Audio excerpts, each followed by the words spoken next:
Firman-Mu pelita bagi kakiku, terang bagi jalanku.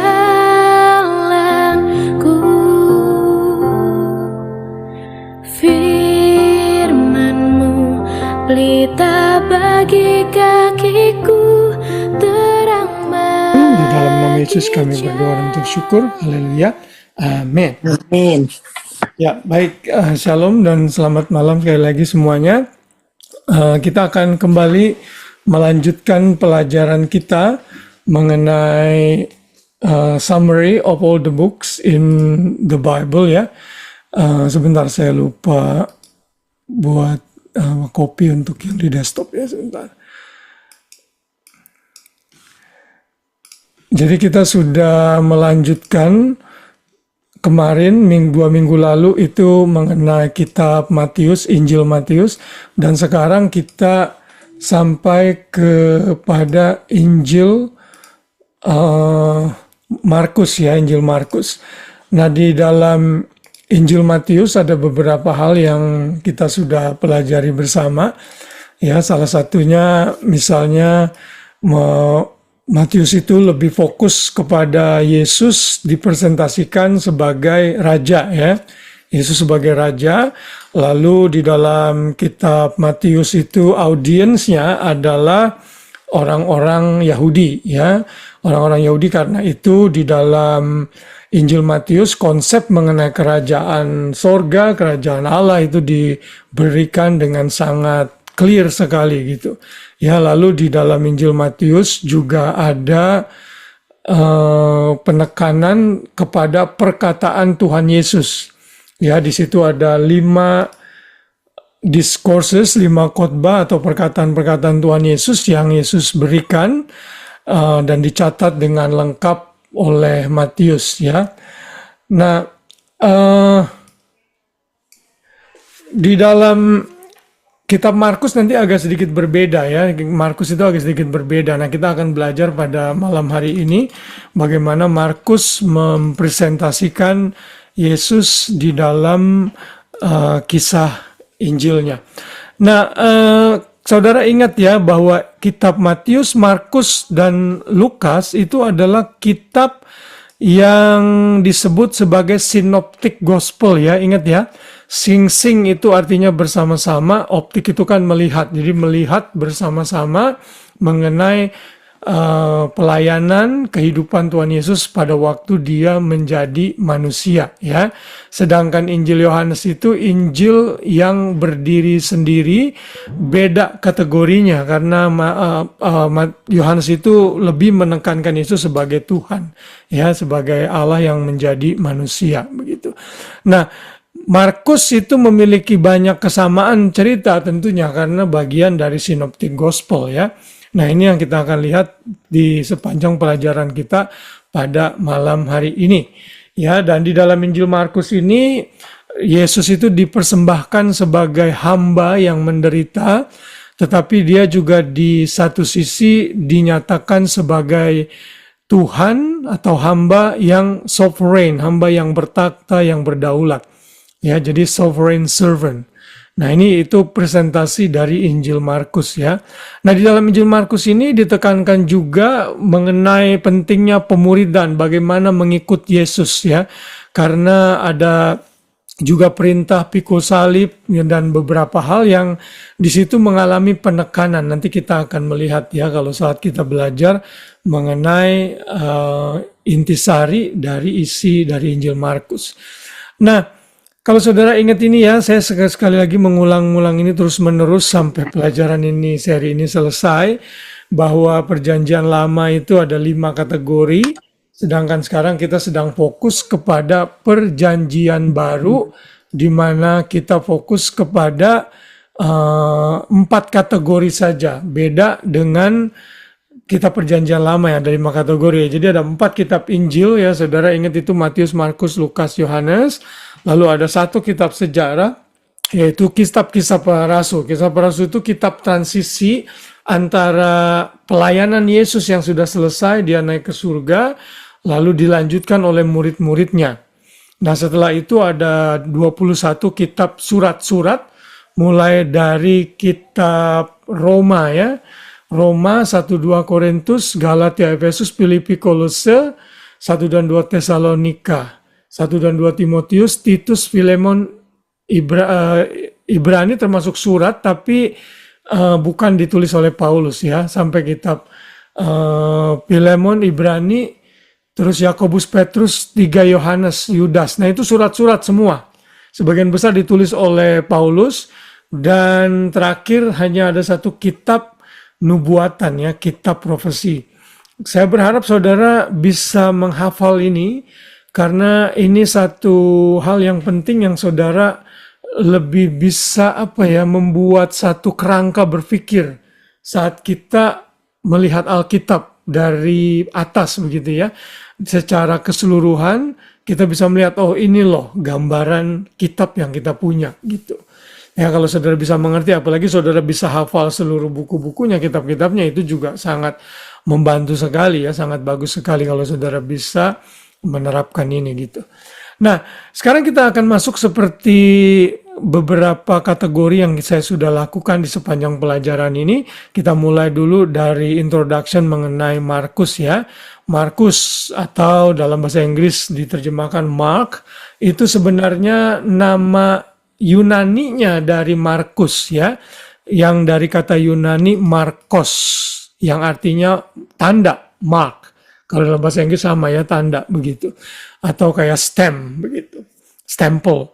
Nah, di seseorang membeli judul kitab Markus yang saya pakai dalam pelajaran ini, The Suffering Sovereign Servant. Jadi hamba yang menderita tetapi dia juga hamba yang berdaulat. Ya, karena di dalam kitab Injil Markus ini, Yesus itu benar-benar digambarkan sebagai hamba yang bekerja dengan demikian cepat gitu ya. Nanti kita akan melihat, jadi dalam kitab Markus itu cepat sekali pergerakan Tuhan Yesus. Setelah ini, Yesus melakukan ini, lalu dia pergi ke sini, melakukan ini, begitu terus. Jadi seperti seorang hamba.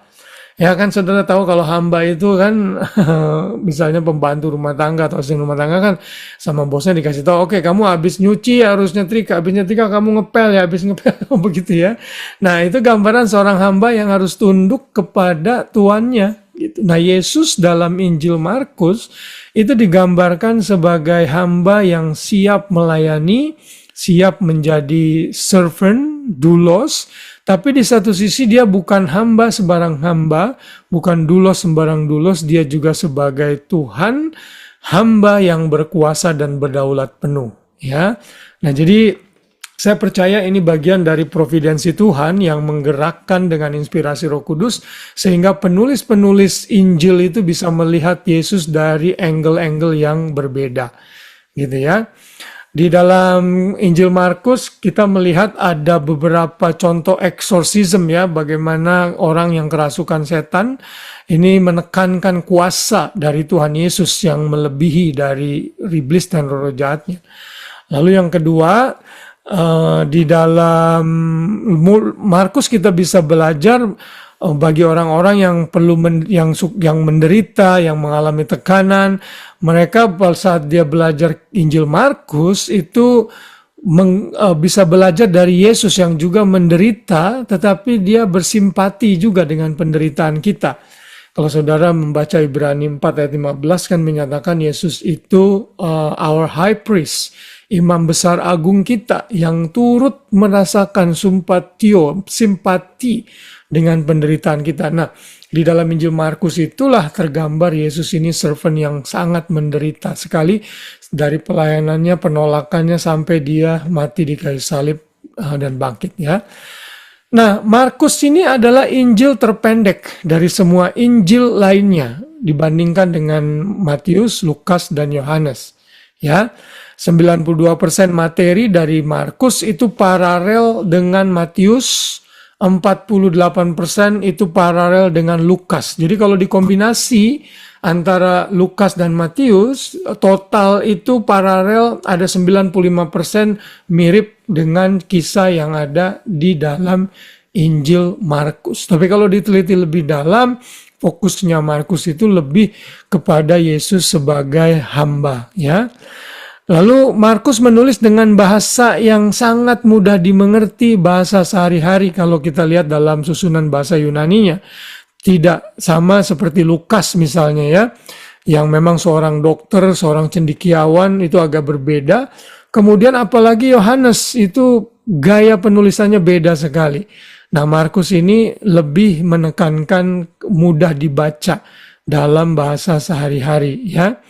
Lalu kemudian fakta lain, Markus adalah kitab pertama yang diterjemahkan dalam sejarah gereja dan yang paling sering diterjemahkan di dunia ini. Kenapa? Karena kitab Markus itu kitab yang cukup pendek dan simple gitu ya, beda dengan kitab-kitab yang lain gitu.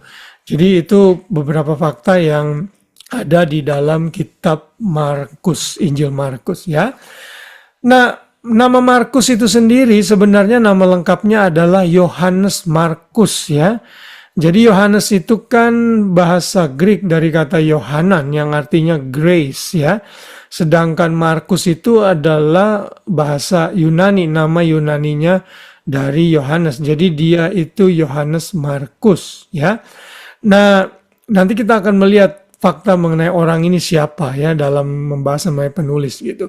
Dia disebut 8 kali dalam Perjanjian Lama dan menulis dalam pengawasan atau panduan Petrus. Ada yang bilang dia ini adalah juru tulisnya atau sekretarisnya Petrus. Jadi dia tidak sepenuhnya saksi mata mengenai kehidupan dan pelayanan Tuhan Yesus, tapi Petruslah yang menjadi saksi mata, sedangkan Markus itu jadi juru tulisnya.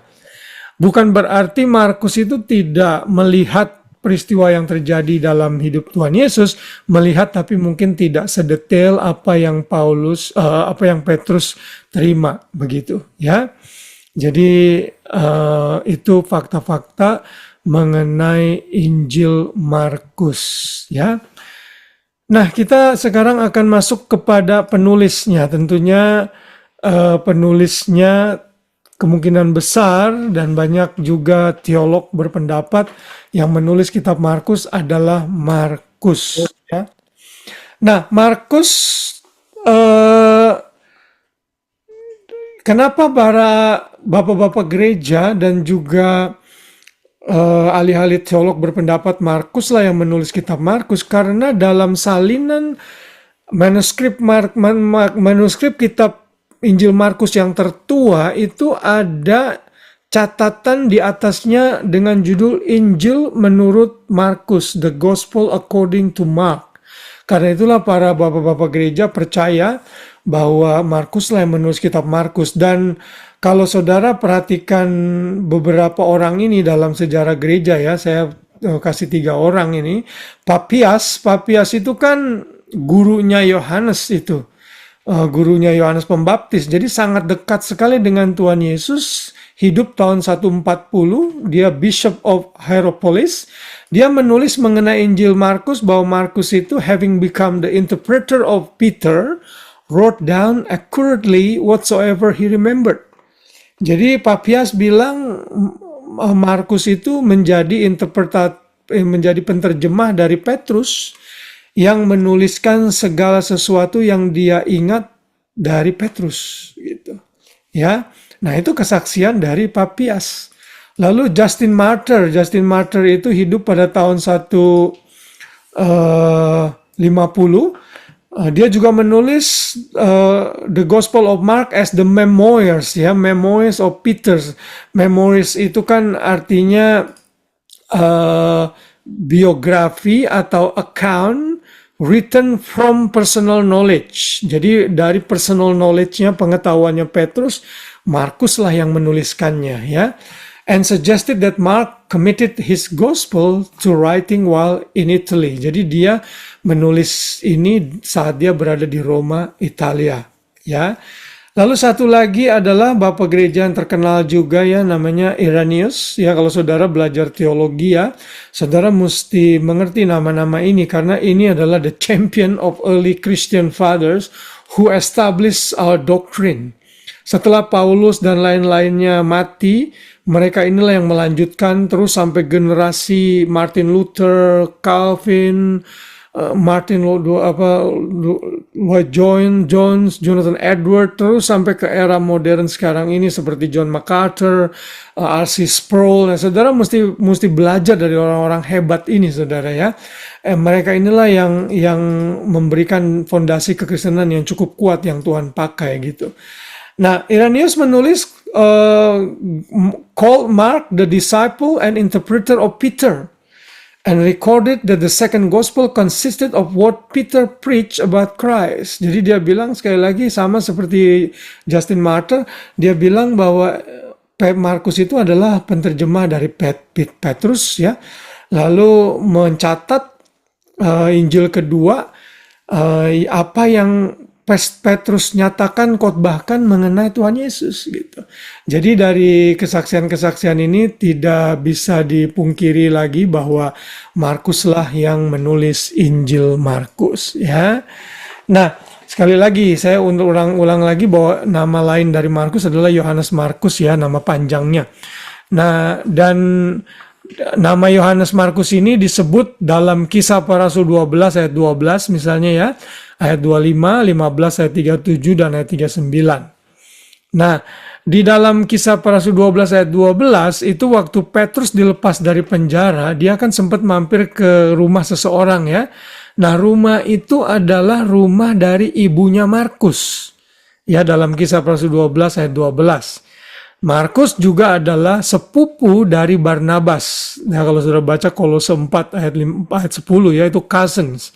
Ya, yang menemani perjalanan penginjilan Paulus yang pertama dengan Barnabas. Kisah Para Rasul 12 itu ya, dan 13. Dan saudara ingat ya, Yohanes Markus ini sempat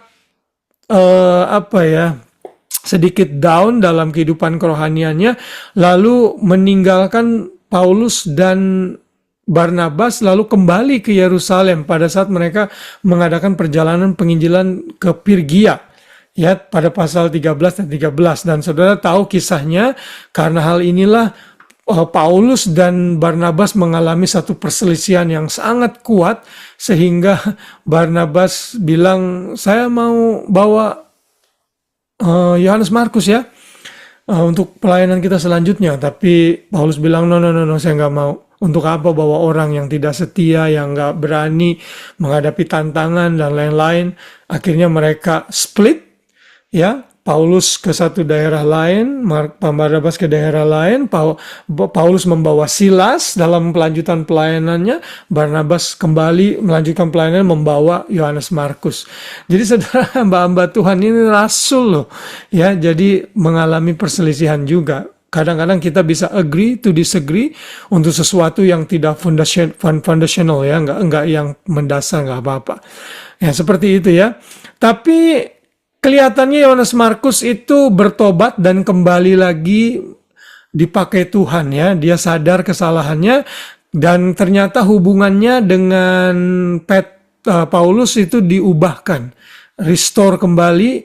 Nanti kalau saudara baca Kolose 4 ayat 10, dia berkata, sambutlah Markus bila ia datang. Nah, jadi Paulus ini udah pulih ya, udah rekonsiliasi. Lalu dalam Filemon 24, Markus dicatat sebagai teman sekerja Paulus.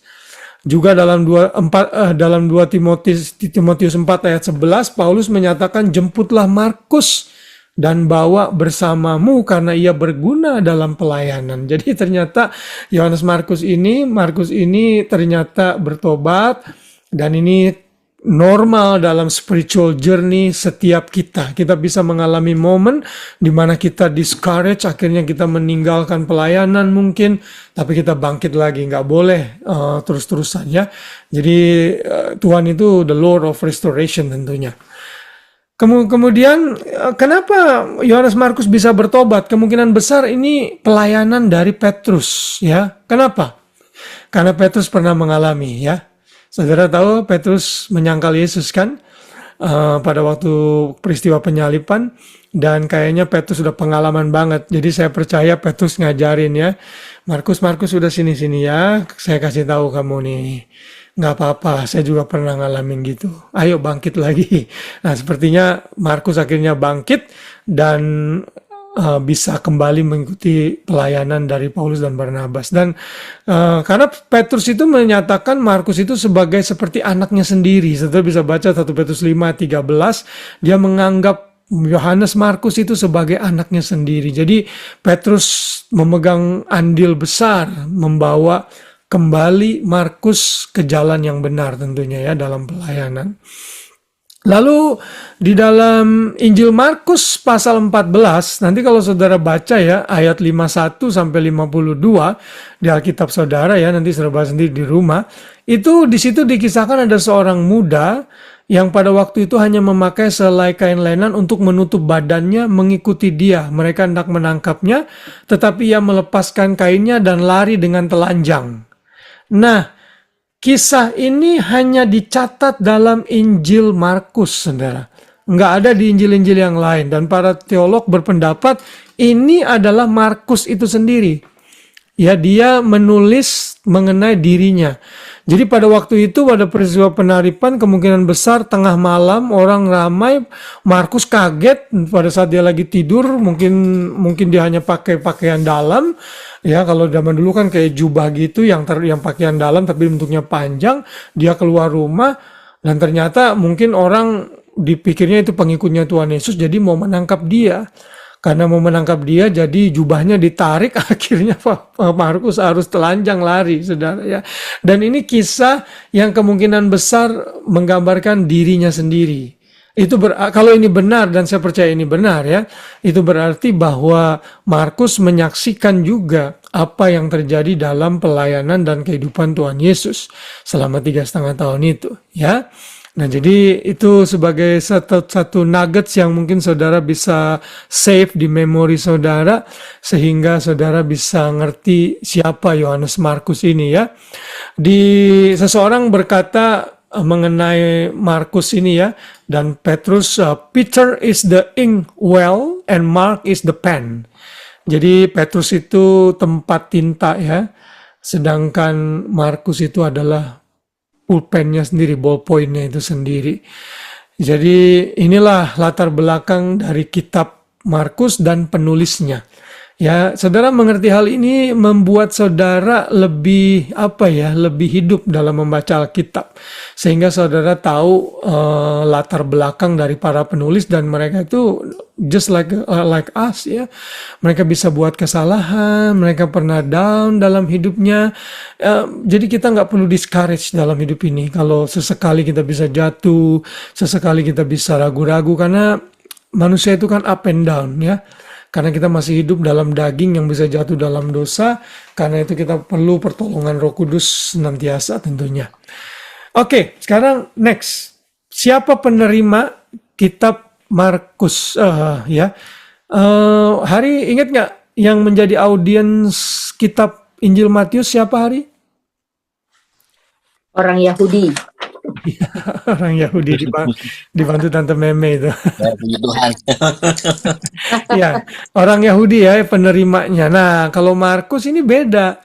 Markus itu penerimanya itu orang Romawi, ya. Jadi Injil Markus ini Injil untuk orang Roma yang ditulis kemungkinan besar di Roma, Italia. Ya. Kenapa kita bisa berpendapat bahwa audiens kitab Markus itu adalah orang Italia atau orang Roma? Kenapa? Karena dia di dalam Injilnya itu menjelaskan secara detail adat istiadat Yahudi. Kalau ditulis untuk orang Yahudi tentunya dia nggak perlu menuliskan ini ya. Lalu yang berikutnya ada banyak kata-kata Latin atau bahasa Romawi yang digunakan atau dipinjam, ada istilah-istilah yang dipinjam dari Latin yang kita sebut dengan Latinism.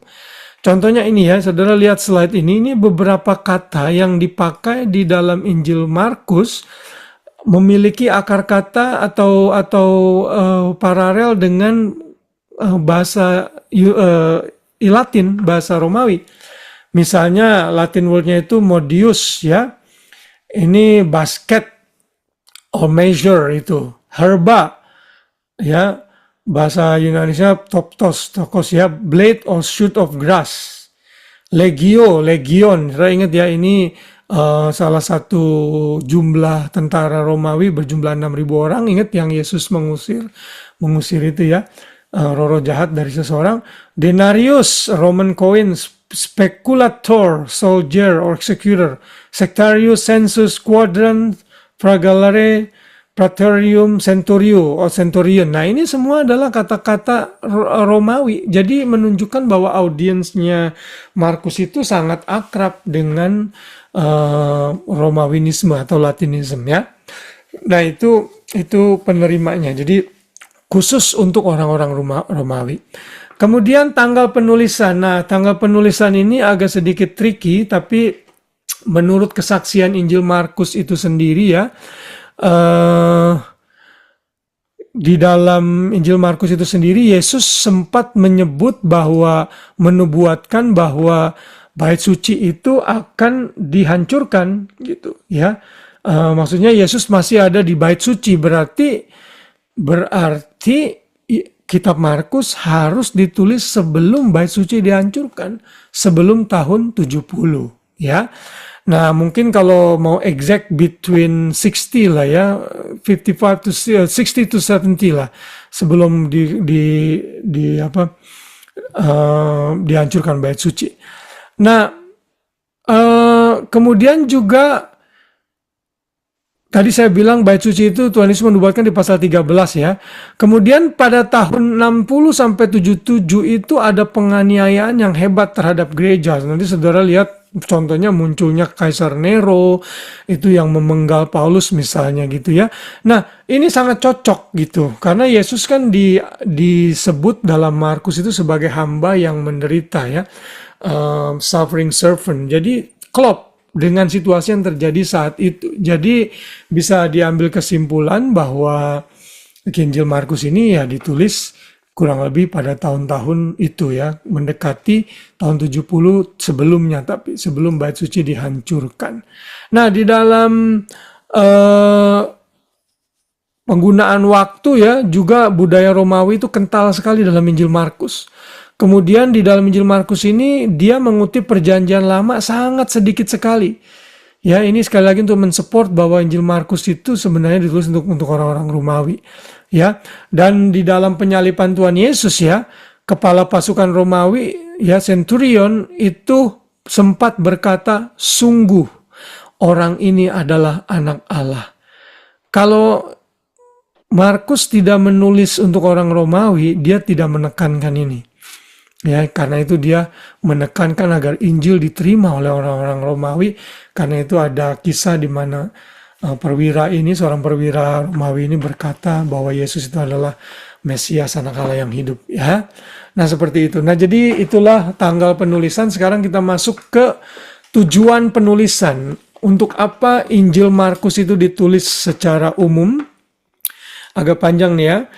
Untuk memberikan penghiburan dan kekuatan serta instruksi dan semangat bagi murid-murid di Roma yang menghadapi penderitaan dan penganiayaan, dengan memberikan mereka instruksi mengenai pemuridan, menyatakan bahwa Yesus adalah hamba yang menderita, tetapi di saat yang bersamaan dia juga hamba yang berkuasa, ya, termasuk berkuasa atas maut karena dia mati dan bangkit menyatakan kemenangannya atas iblis dan maut. Ya, jadi kita juga tahu di akhir Injil Markus ada kisah kebangkitan Yesus, dan ini menggambarkan he is the suffering servant, tapi sovereign at the same time. Ya. Nah, itu tujuan dari kitab Markus. Jadi ini lumayan dekat ya dari kisah hidup Tuhan Yesus, kurang lebih 30-33 tahun.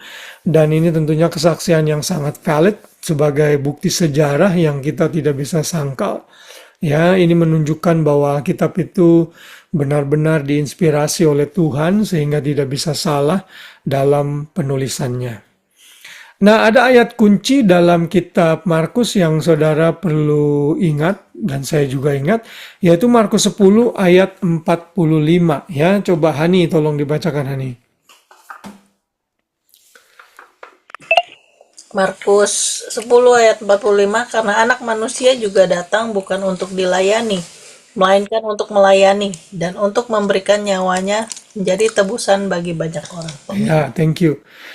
Saudara, Ini menunjukkan Jesus is the servant ya, bahwa anak manusia datang untuk dilayani, untuk melayani, bukan untuk dilayani. Dan ini menjadi motivasi kita semua juga dalam gereja yang kita layani. Saya juga sebagai hamba Tuhan, sebagai gembala sidang, walaupun secara organisasi seorang gembala sidang itu kan pemimpin tertinggi ya dalam gereja, tapi bukan berarti kami ini para hamba Tuhan punya mental boss. Justru kami harus tunjukkan gitu bahwa kami ini juga pelayan yang harus melayani gitu ya. Ada satu dua orang yang heran waktu ada perayaan Natal gitu ya, ngelihat saya ngiketin sampah terus saya buang gitu. Kamu nginiin sampah juga? Lah emang kenapa? Emang kepala sidang nggak boleh ngangkat sampah? Ya kan kita. Jadi apalagi kalau saya di tempat saya melayani ya, datang paling awal, pulang paling belakangan. Saudara ya, nutup pintu, buka pintu. Dan saudara itu bagian teladan yang kita harus ikuti, saudara ya. Saya ngomong begini bukan sedang membanggakan diri. Ini cuma sekedar contoh bahwa kita sebagai hamba-hamba Tuhan itu harus punya kerendahan hati sama seperti Tuhan Yesus. Dan ini tidak mudah. Ya, kita semua terjebak dengan yang namanya kesombongan, tinggi hati. Tapi kita belajar dari Tuhan Yesus ya. Yesus mengambil kain, membasuh kaki murid-muridnya yang harusnya dilakukan oleh seorang budak pada saat itu. Tapi Yesus melakukan itu. Makanya Yesus bilang, anak manusia datang untuk melayani, bukan untuk dilayani. Ya, ini kunci ayat yang saudara mesti ingat saat saudara belajar Injil Markus. Ya, oke. Sekarang mari kita lakukan beberapa analisa dari teks yang ada di Markus, walaupun tidak banyak yang saya bisa singgung karena keterbatasan waktu. Paling tidak saudara tahu inti isi dari Injil Markus ya. Yang pertama kita akan melihat arrangementnya. Ada orang membagi dalam dua bagian. Bagian pertama itu di 10 pasal pertama itu fokus kepada Yesus dalam hidupnya sebagai seorang hamba ya, sebagai the person of Jesus. Yesus itu kan punya dui natur ya, dui nature. Dia sebagai Allah, dia sebagai Tuhan, dia juga sebagai manusia. Nah, dalam 10 pasal pertama itu Yesus ditekankan sebagai hamba, sebagai manusia ya. Lalu pasal 11 sampai 16 fokus kepada Passion of Christ. Ini penderitaan Yesus ya, kematiannya dan kebangkitannya. Lalu pasal 10 ada yang mengatakan Yesus sebagai hamba. Lalu pasal yang ke-11 sampai 16 Yesus sebagai sacrifice, sebagai korban ya, domba Paskah itu sendiri. Lalu ada juga orang yang membagi dari segi geographical location Yesus pada waktu itu. Dari pasal 1 sampai 10 Yesus berada di Galilea dan Perea. Kalau saudara lihat map itu ya, ini Galilea, ini Perea ya. Sedangkan dari dari pasal 11 dan seterusnya sampai akhir Yesus konsentrasi di Yerusalem ya, di sekitar sini. Ya, jadi ini adalah tempat di mana Yesus melayani begitu. Saudara perhatikan ya, waktu Yesus ada sebagai manusia, Yesus hanya melayani di sini-sini saja. Tapi begitu dia mati dan bangkit ke surga, Injil itu tersebar ke seluruh dunia termasuk ke Indonesia, saudara. Karena Yesus kan berkata, kalau aku ada di dalam kamu, engkau akan melakukan pekerjaan-pekerjaan yang besar, yang lebih dari yang aku lakukan. Ya, maksudnya Yesus sebagai manusia ya. Tentunya sebagai Tuhan dia bisa melakukan apa saja. Sebagai manusia, Yesus menyatakan itu dan itu digenapi sampai hari ini, saudara. Ya, ada banyak anak-anak Tuhan yang bisa melakukan pelayanan mungkin lebih besar dari Tuhan Yesus. Tuhan Yesus ditolak, disalibkan, diejek. Orang gak mau dengerin dia. Petrus sekali berkhotbah berapa orang bertobat? 3.000 orang bertobat. Yesus gak pernah melakukan itu. Ya, nah jadi ini menunjukkan bahwa Yesus memberikan kuasa kepada anak-anaknya untuk menyebarkan Injil dan berita kerajaan Allah tentunya. Lalu, nah ini arrangement yang sedikit komplit seperti biasa saya berikan dari Insight for Living Ministry dari Chuck Swindoll. Ya, dia juga sudah sangat lanjut usianya, tapi dia meninggalkan satu legacy yang baik, di mana dia memberikan summary kitab ini bagus sekali ya. Dari pasal 1 sampai 13, pasal 1 itu menggambarkan introduction ya, preparation pelayanan Tuhan Yesus. Dibuka dengan pelayanan Yohanes Pembaptis, lalu Yesus dicobai di padang gurun. Lalu pasal 1 sampai pasal 8 itu mengenai bagaimana Yesus sebagai hamba yang bekerja. Ya, di situ ada unbroken chain of events reveal Jesus helping people in need. Ya, ada orang yang terbelenggu dengan kegelapan diterangkan, yang sakit disembuhkan, yang tidak punya pengharapan diberikan pengharapan, yang dirasuk setan dibebaskan, yang penuh dengan dosa diampuni. Ya, nah dari pasal 1 sampai 8 itu tekanannya adalah service to others, scope-nya ministry to banyak orang, section-nya action, reaction, confrontation. Ya. Nah, sedangkan pasal 8 sampai selesai itu berbicara mengenai Yesus ditolak, tapi Yesus juga ditinggikan dalam kebangkitan. Nah, ini bagaimana penolakan terhadap Yesus demikian keras ya. Dan dia ditekan untuk menyatakan dia sebagai Mesias, walaupun Yesus itu selalu dalam kitab Markus itu mau merahasiakan identitasnya. Ya, lalu dia spend more time alone with his disciples. He comes into open conflict with the enemies ya, para pengajar-pengajar Yahudi, Farisi, ahli-ahli Taurat ya. Dia dibenci, disingkirkan, dianiaya, disalibkan, bahkan dikuburkan. Tapi dia bangkit secara tubuh dari kematian. Nah itu ya. Tema secara umum, Jesus is suffering servant, ini yang saya bilang tadi ya. Who gives his life to save the world. Key verse, tadi kita udah baca. Nah ini adalah gambaran singkat saudara kalau mau mengerti kitab-kitab ini. Kalau saudara mau cepat ya, mau cepat mengerti sebuah kitab, misalnya saudara lagi conversation dengan orang, saudara buka saja Insight for Living, lalu klik The Book of Mark chart atau The Book of Mark summary, nanti keluar, saudara klik image, nanti muncul ya, dan itu sudah bisa langsung share ke orang itu. Kalau saudara misalnya kan, kalau di YouTube saya kan lama ya, di menit keberapa ya, nyari-nyarinya kan panjang. Walaupun YouTube itu teknologi membantu kita, ada transcribe ya sekarang ya, dan transcribe itu ada dalam bahasa Indonesia. Kalau saya ngomong bahasa Indonesia tuh transcribe-nya keluar bahasa Indonesia. We are grateful for the technology nowadays ya. Dalam bahasa Inggris, lihat dalam bahasa Inggrisnya gitu. Jadi ini penting sekali informasi kayak begini ya.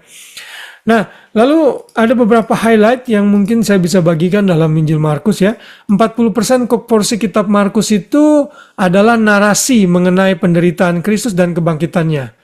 Ini jadi besar sekali porsinya ya, dari pasal 11 sampai 16.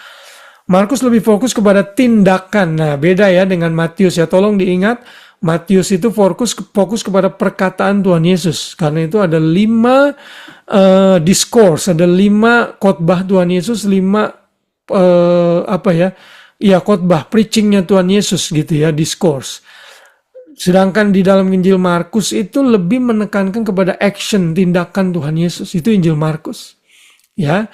Dan Injil Markus sering disebut Injil pergerakan, the gospel of movement, karena cepat sekali saudara ya bergeraknya. Dari sini langsung ke sini, Yesus tuh bergerak melayani dengan penuh berpacu dengan waktu begitu ya. Makanya Injil Markus langsung dibuka habis selesai dicobai langsung pelayanan gitu, nggak seperti Injil lain ada genealogi ya kan, silsilah Tuhan Yesus, ada kisah Natal. Markus nggak ada saudara, langsung ke pelayanannya karena memang tekanannya Yesus sebagai hamba begitu ya. Tadi saya lupa menyebut yang soal Matius fokus kepada perkataan Yesus, Pak. Markus fokus kepada tindakan ya. Di Markus hanya ada satu discourse atau khotbah Tuhan Yesus, yaitu di pasal 13, dan itu paralel dengan Olivet Discourse. Itu dalam Matius pasal 24-25. Itu mengenai akhir zaman, mengenai masa tribulasi ya, Matius 24-25, dan itu paralel di dalam Markus 13. Cuma satu saja. Sementara di kitab Matius, Yesus itu berkhotbah 5 kali.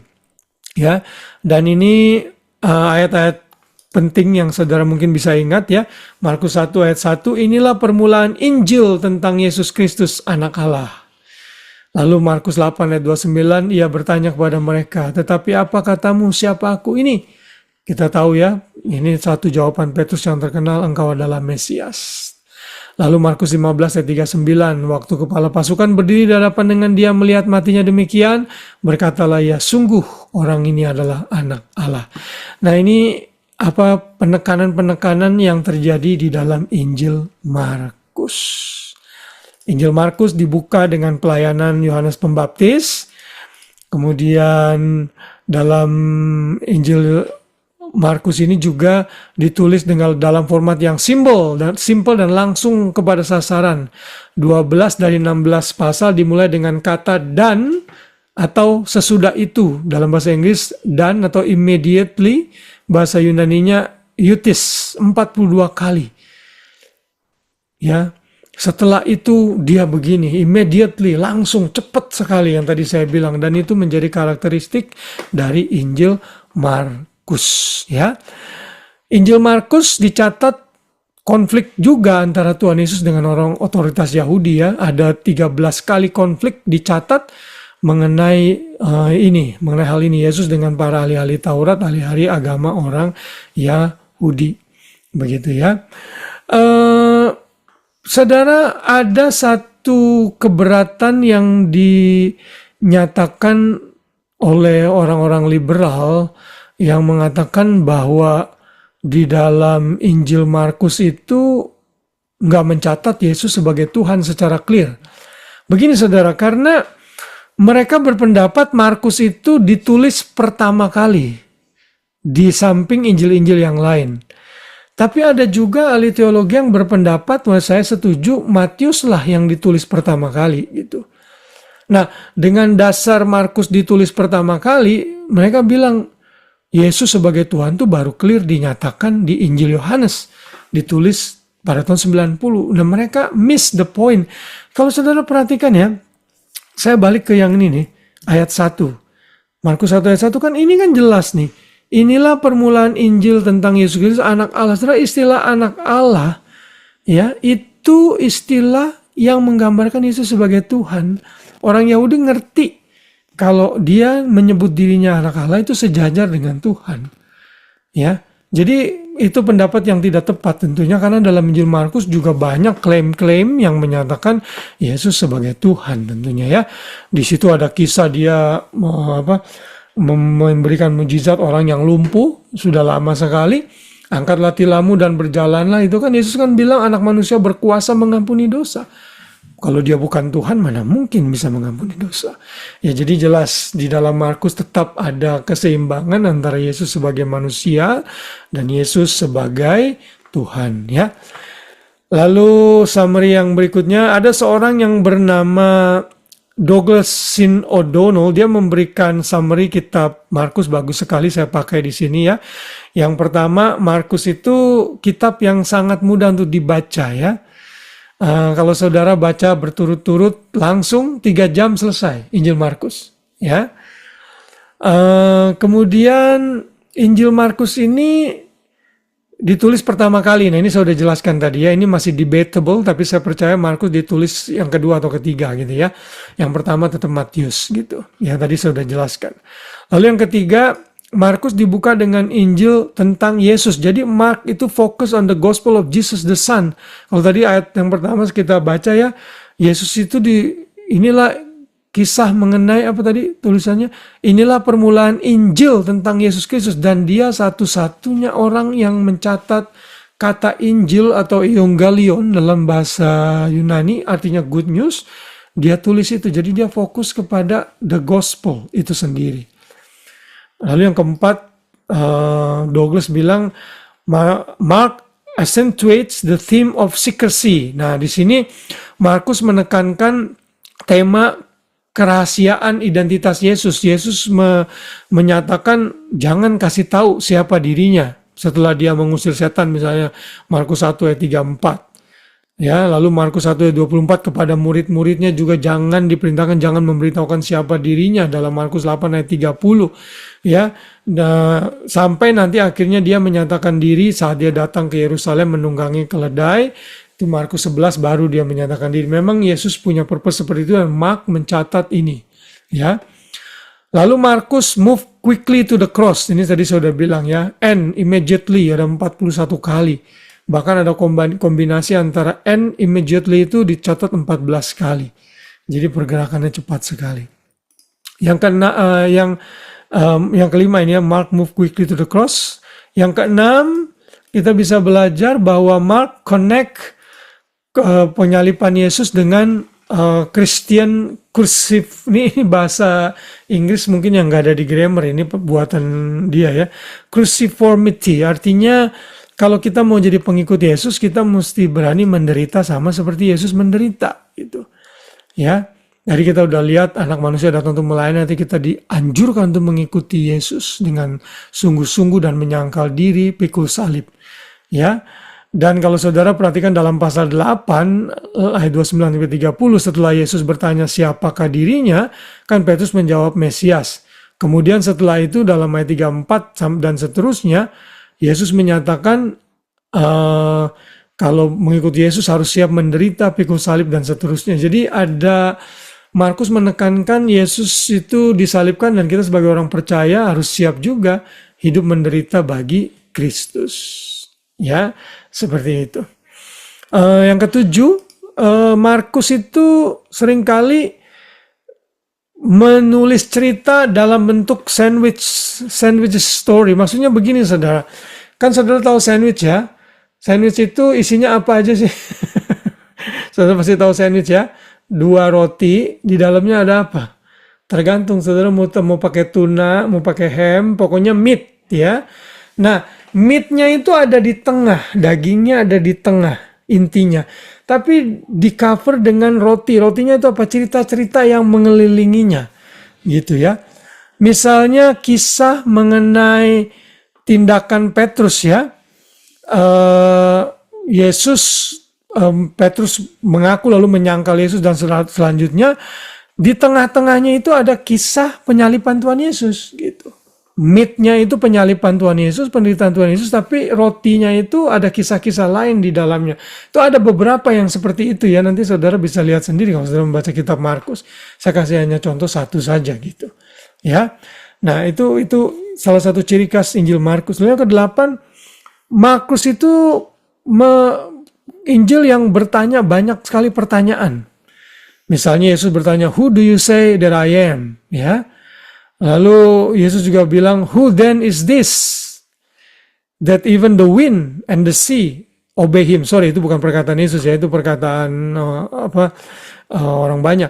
Lalu the demons ask questions as, "Have you come to destroy us?" Nah, itu ya, iblis. Jadi banyak sekali pertanyaan-pertanyaan. Lalu ada lagi pertanyaan, "Is it lawful to pay taxes to Caesar or not?"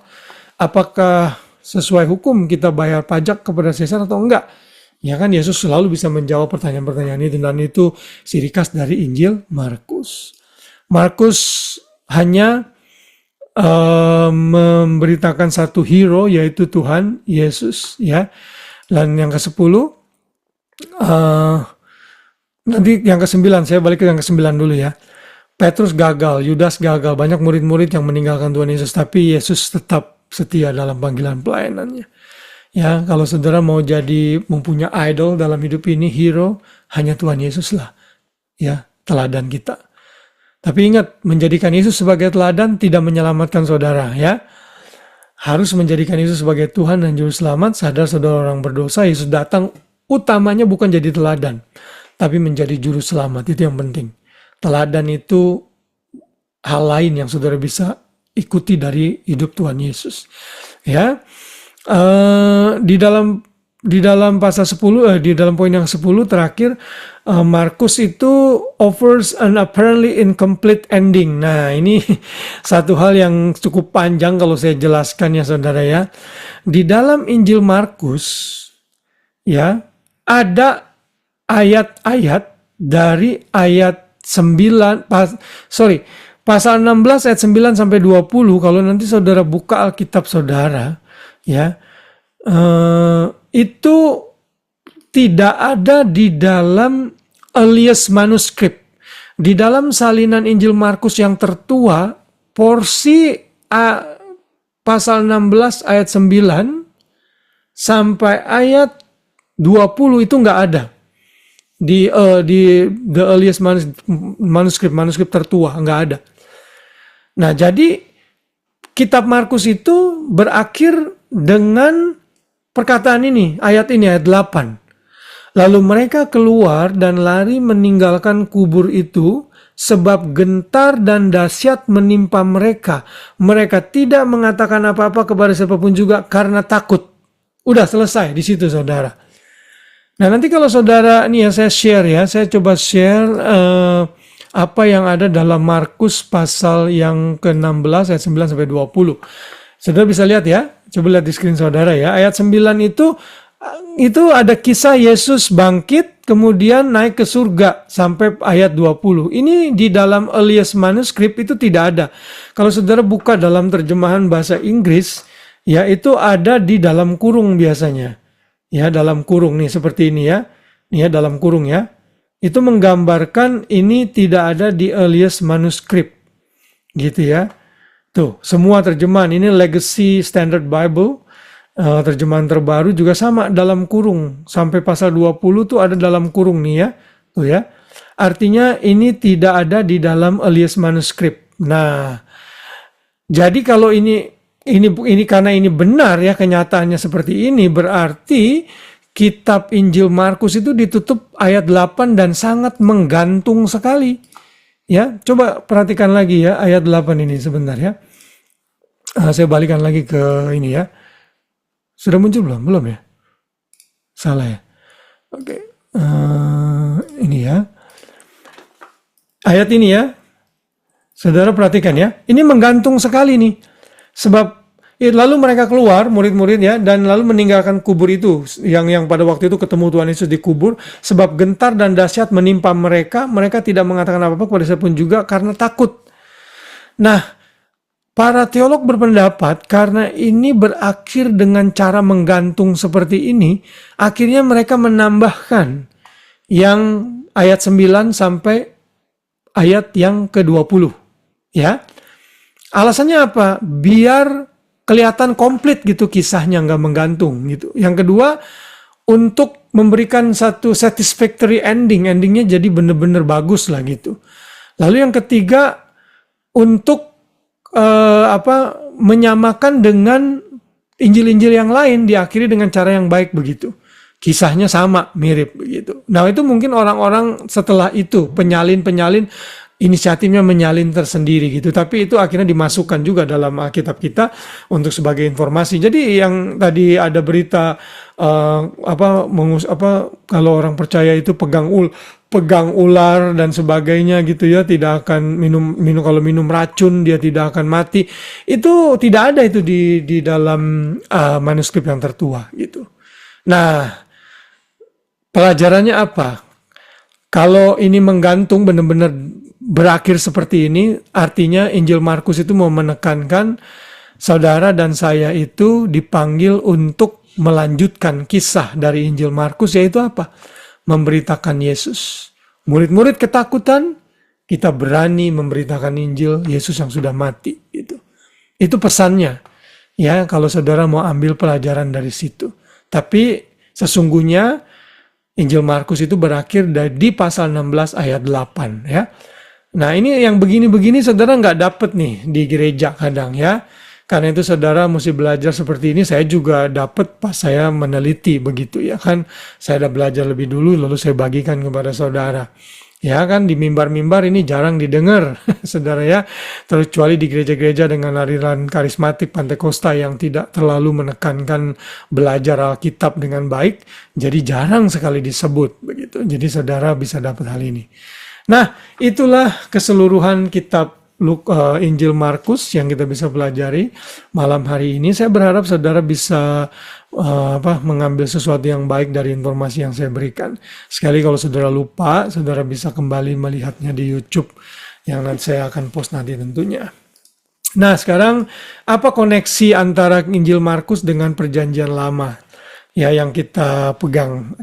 Yang pertama, Markus itu mengutip banyak nubuatan dalam Perjanjian Lama walaupun tidak sebanyak Injil-Injil lain. Misalnya mengenai Yohanes Pembaptis dalam pasal 1 ayat 3 itu mengutip Yesaya 40 ayat 3 ya. Walaupun tidak banyak tapi ada kutipan dari Perjanjian Lama.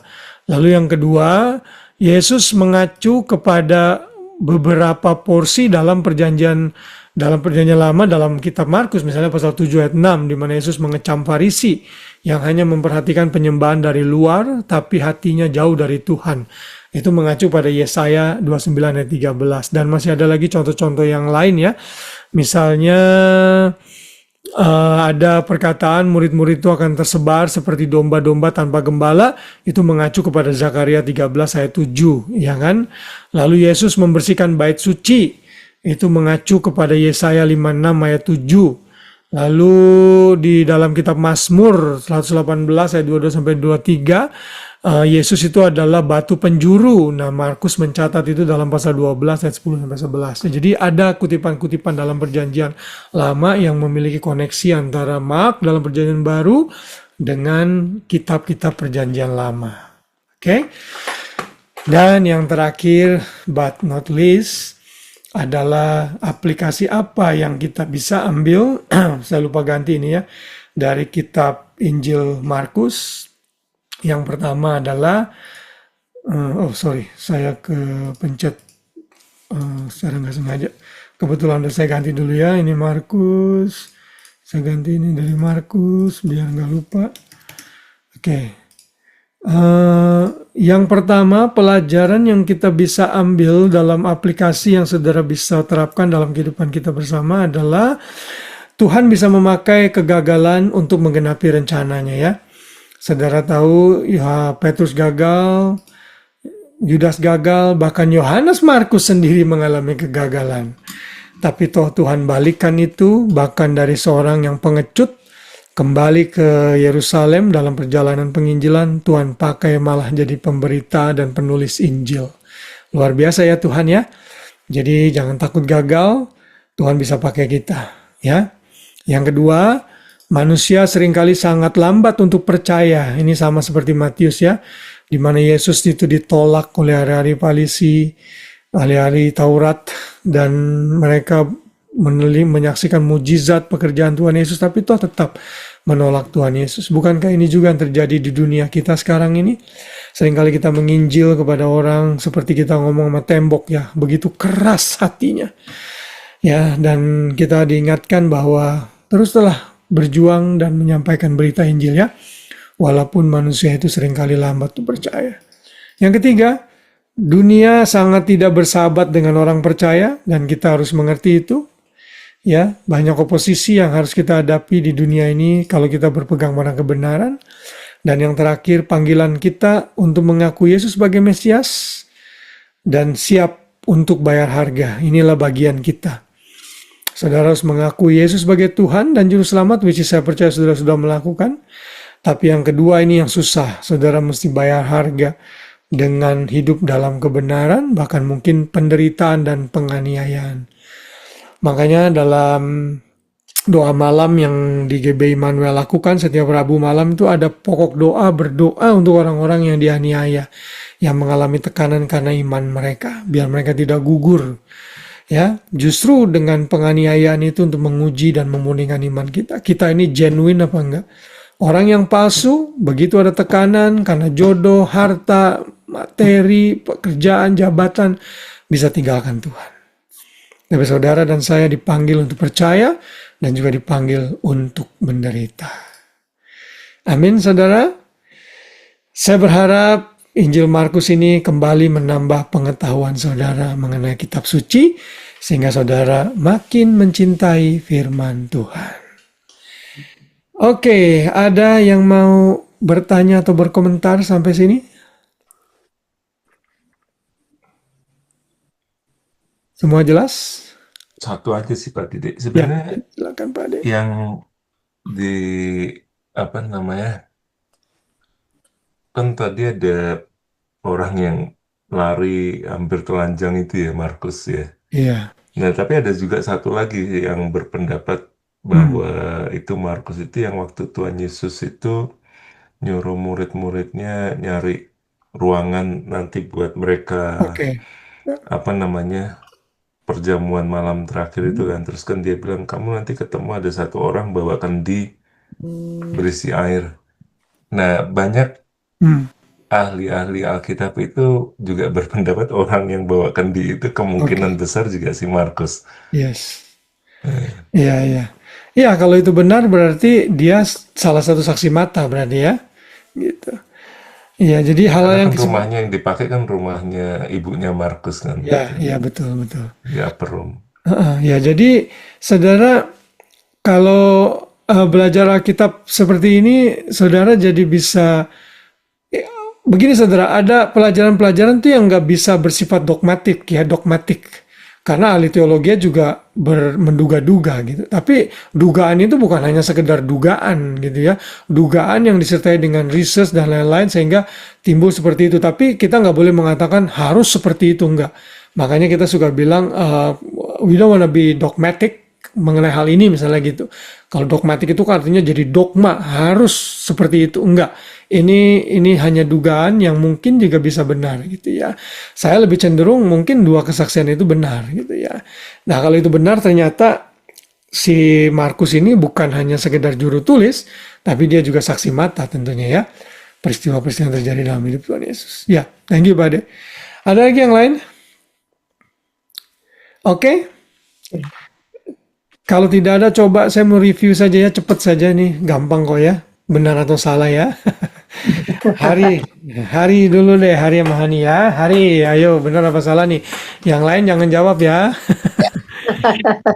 Oke, Hari, Matius itu fokus kepada tindakan atau action dari Tuhan Yesus, benar atau salah? Benar. Salah dong. Markus, Matius ya. Iya, Matius. Matius fokusnya apa Hari? Sebagai raja.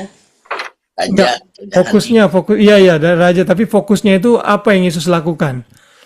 Perkataannya ya. Ya. Yesus Matius fokus terhadap perkataan Tuhan Yesus, kalau Markus itu tindakannya ya. Tindakan. Ya. Iya, iya. Terkecoh kamu ya. Yang kedua, Hani. Matius menekankan Yesus sebagai manusia, benar atau salah? Bukan raja. Yesus sebagai apa? Raja, ya, ya betul. Oke, Pak Ade pasti tahu ini ya, gampang kok. Matius adalah pemungut cukai yang menjadi murid Yesus, benar atau salah? Benar.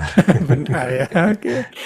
Tante Meme, Ya, dalam Injil Matius banyak perkataan atau khotbah yang panjang yang Tuhan Yesus nyatakan dan ditulis oleh Matius, benar atau salah? benar. Benar, ya. Betul. Iren, ada di situ Ren? Iya kok. Oke. Markus itu digambarkan Yesus bergerak secara perlahan-lahan, santai saja sehingga pembacanya mengerti. Benar atau salah? Ayo. Salah kok. Iya, salah. Tadi kamu Oh, dari tadi belum unmute ternyata. Udah jawab dari tadi. Oke, saya pikir kamu mikirnya lama. Ternyata, iya betul. Ya, salah ya, karena di dalam Injil Markus pergerakannya cepat sekali. Cepat. Ya, dan yang ketujuh, Novi, Edwin, apakah ada di situ atau tidak, Nov? Edwin, enggak ada. Oke, ya, oke. Berarti Novi ya terakhir. Audiens dari Injil Markus adalah orang-orang Yahudi, benar atau salah? Salah. Salah. Harusnya orang? Roma. Ya, orang Romawi. Ya, good. Well done semuanya. Puji Tuhan, itulah pelajaran kita dari kitab Injil Markus. Oke ya, kita ambil foto dulu yuk untuk data saya. Ya, yuk, 1, ya, 2, 3, semua. Thank you. Jadi minggu depan adalah kita terakhir sebelum kita long break. Kita akan tutup dengan Injil Lukas. Setelah itu kita break. Mungkin pertengahan atau akhir Januari kita mulai lagi ya. Injil Yohanes. Jadi don't miss next week session mengenai Injil Lukas yang adalah seorang dokter mencatat Injil Lukas. Ayo. Firman-Mu pelita bagi